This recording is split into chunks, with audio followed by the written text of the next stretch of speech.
Assalamualaikum warahmatullahi wabarakatuh. Halo anak-anak kelas 5 yang hebat Nusantara. Jumpa lagi dengan Bapak di Ali Roses Channel. Pada kesempatan kali ini kita akan memasuki tema 1, subtema 1, pembelajaran 2. Anak-anak, untuk tujuan pembelajaran kita kali ini adalah sebagai berikut.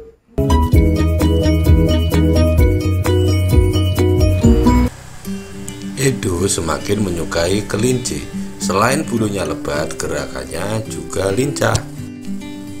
Sayur kesukaan Edo juga sama dengan makanan kelinci, yaitu wortel. Anak-anak, sekarang ayo kita mengamati gambar cerita. 1. Pak Rudi mengajak Edo ke kandang kelinci miliknya. Kandangnya sangat luas, kelincinya banyak sekali. 2. Pak Rudi dan Edo memberi makan kelinci. Mereka memberi wortel. Kelinci sangat suka makan wortel. Semua kelinci berkumpul mendekat pada Edo. Selanjutnya, ketiga, Edo senang sekali. Edo tertawa kegirangan melihat tingkah lucu kelinci-kelinci di kandang kelinci milik Pak Rudi. Cerita selanjutnya 4. Semakin lama diamati, tingkah lucu kelinci semakin menggemaskan. Edo pun ikut berlarian mengejar kelinci. Sesekali Edo menirukan gerakan lucu kelinci, melompat, berlari, dan berdiri dengan 2 kaki. Dari beberapa contoh tadi, sekarang apa itu gambar cerita? Yang dimaksud gambar cerita apa? Gambar cerita merupakan gambar atau serangkaian gambar yang mengandung sebuah cerita. Contoh gambar cerita adalah gambar ilustrasi. Apa yang dimaksud gambar ilustrasi? Gambar ilustrasi merupakan gambar yang mendukung isi sebuah bacaan atau teks. Gambar ilustrasi dibedakan menjadi 2 macam, yakni gambar yang berupa foto dan gambar tangan. Selanjutnya, ragam gambar ilustrasi apa saja? Yang pertama, cergam. Yang kedua, komik. Yang ketiga, pamflet. Yang keempat, sampul. Yang kelima, kartun. Dan yang keenam, karikatur. Bisa dipahami? Penjelasannya: 1. Cergam, cerita bergambar, fokus pada narasi dan teks cerita. Gambarnya hanya sebagai pelengkap saja. Selanjutnya, yang kedua, komik. Gambar berurutan yang membentuk alur cerita. Teks ceritanya padat dan ringkas, disampaikan lewat percakapan. Biasanya komik ini bersifat lucu dan menghibur. Selanjutnya, yang ketiga, pamflet. Pamflet artinya selebaran berupa tulisan, ada yang disertai gambar, ada yang tidak. Pamflet bertujuan menyampaikan pesan atau informasi kepada pembaca. Bisa dipahami ya? Selanjutnya, sampul yang keempat. Sampul adalah bagian buku berupa gambar ilustrasi yang mewakili isi buku tersebut. Sudah tahu ya? Selanjutnya yang kelima. Yang kelima adalah kartun. Gambar lucu yang mewakili suatu tokoh, karakter, peristiwa, atau kejadian tertentu. Itu contohnya anak-anak. Dan yang keenam dan yang terakhir adalah karikatur. Karikatur adalah gambar yang menunjukkan objek seseorang dengan karakter tertentu, dibuat mirip, tidak membentuk jalinan sebuah cerita. Selanjutnya, bagaimana cara menggambar ilustrasi?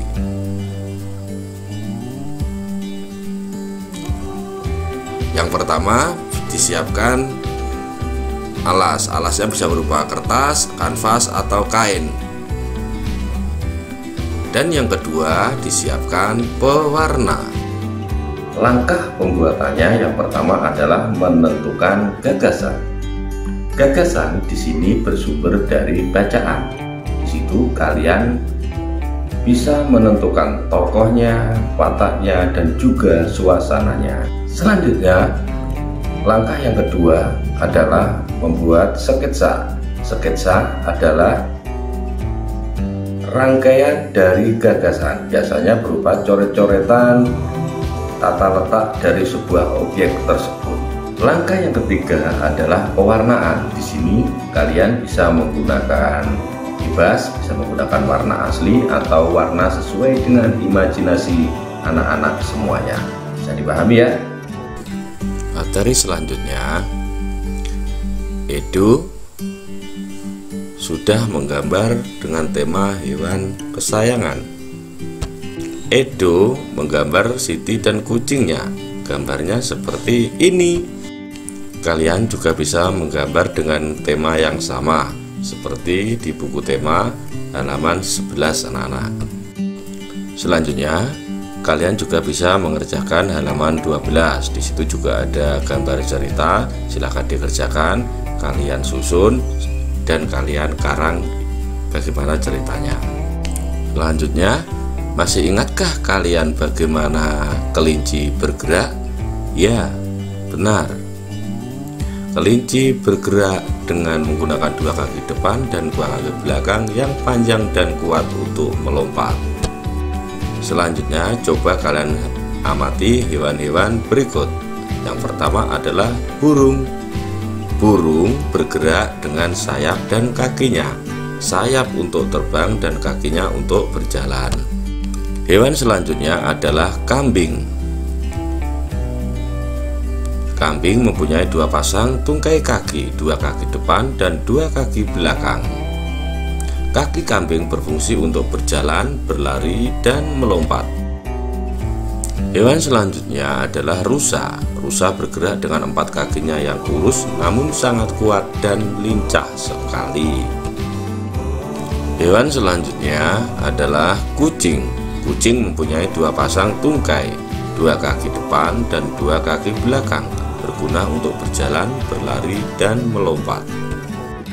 Hewan selanjutnya adalah kadal. Kadal memiliki dua pasang tungkai depan dan dua tungkai belakang. Kadal bergerak secara merayap sebab memiliki kaki-kaki yang pendek.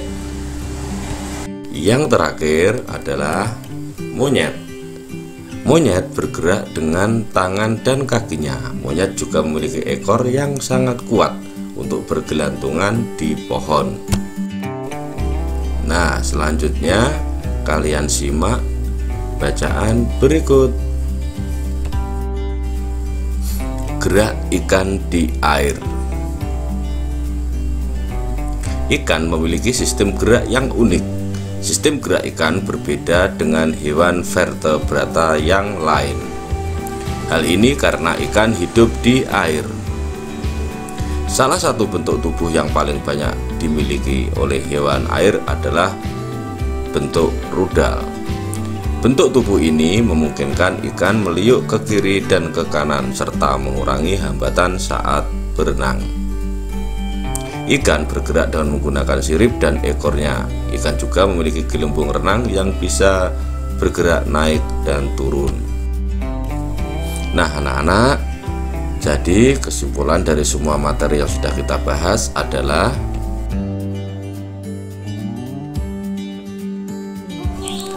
anak-anak, mungkin di pembelajaran 2 itu yang bisa Bapak sampaikan. Ada kurang lebihnya mohon maaf. Tetap rajin belajar, patuhi protokol kesehatan, dan semoga kita semua tetap dalam lindungan Allah Subhanahu wa Ta'ala. Sekali lagi, tetap rajin belajar. Semangat.